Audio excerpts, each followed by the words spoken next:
America अब आजाद देशों पर अपनी पॉलिसी थोपने की हालत में नहीं है। जी हां, दरअसल जो हालत अमेरिका की ईरान के साथ जंग में हुई है, इसके बाद अब माहिरीन तो यही कह रहे हैं, एक्सपर्ट और जिन्होंने जमीन पर दरअसल इस पूरी जंग को समझा और देखा है, उनका दरअसल यही कहना है कि अब अमेरिका की जो दादागिरी थी, अमेरिका की जो चौधराहट थी, जो पूरी दुनिया का एक सुपर पावर अपने आप को कहलाता था, दरअसल इसमें अब बड़ा बदलाव आया है। अब अमेरिका आजाद जो देश हैं उन पर अपनी पॉलिसी थोपने की हालत में नहीं है। पहले जहां पर जो चाहता था अमेरिका दरअसल उस पर एक तरह से थोप देता था, मुसल्लत कर देता था। कभी टैरिफ लगा दिया, कभी किसी मुल्क पर धावा बोल दिया, कहीं पर कोई नया कानून लागू कर दिया। लेकिन अब अमेरिका दरअसल ईरान के साथ इस जंग में अमेरिका की जो चौधराहट थी, उसकी जो दादागिरी थी, उसकी दरअसल पोल खोल दी है ईरान ने। और इसी वजह से अब माहिरीन यह कह रहे हैं कि अब अमेरिका आजाद देशों पर अपनी पॉलिसी थोपने की हालत में नहीं है। दरअसल अमेरिका भी इस पोजीशन में नहीं रहा कि आजाद ममालिक पर अपनी पॉलिसियां मुसल्लत कर सके। और ईरान के नायब वजीर दिफा का कहना है कि अमेरिका अब इस पोजीशन में नहीं रहा कि वो आजाद ममालिक पर अपनी पॉलिसी मुसल्लत कर सके। उन्होंने दावा किया कि यह हकीकत ईरानी अवाम और मुसल्लह अफवाज की साबित कदमी के जरिए दुनिया के सामने आ चुकी है। ईरान के सरकारी मीडिया प्रेस टीवी के मुताबिक ब्रिगेडियर जनरल रजा तलाई नेक ने किर्गिस्तान के दारुल हुकूमत बिश्केक पहुंचने पर उन्होंने दरअसल बैनुल अक़वामी सतह पर ईरान की मुसल्लह अफवाज और ईरानी अवाम की मिसाली मज़ाहमत की अहमियत पर जोर दिया।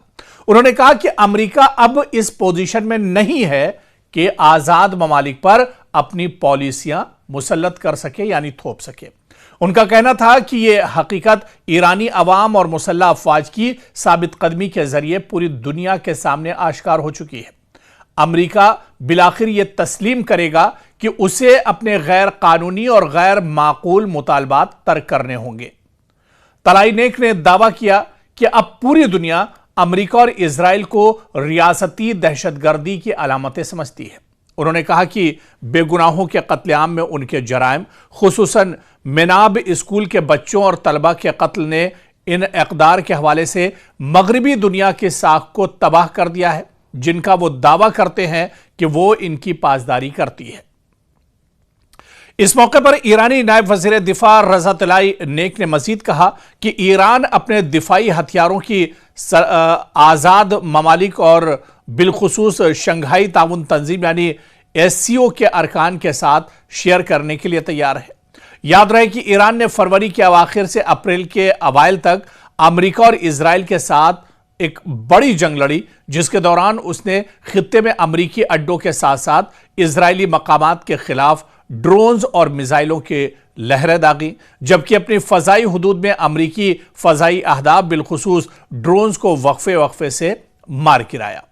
तो दरअसल जो ईरानी वजीर है, उनके कहने का मतलब यही है कि ईरान की पूरी, अमेरिका की पूरी दुनिया में जो दादागिरी चलती थी, उसकी जो चौधराहट चलती थी, उसकी दरअसल अब पोल खुल चुकी है। अब अमेरिका इस पोजीशन में नहीं है कि वो दुनिया के किसी आज़ाद मुल्क पर अपनी जो शर्तें हैं वो थोप सके, वो किसी के ऊपर कोई भी जो मनमानी है वो एक साथ उसके कर सके। अब अमेरिका दरअसल इस पोजीशन में नहीं है। अमेरिका दरअसल अंदर से खोखला है। और डोनाल्ड ट्रंप जब से अमेरिका में आए हैं, उन्होंने अमेरिका को दरअसल अपने जो बेतुके जो हुक्मनामे उनके हैं, बेतुके जो उनके फैसले हैं, उसकी वजह से अमेरिका दरअसल बहुत पीछे चला गया है।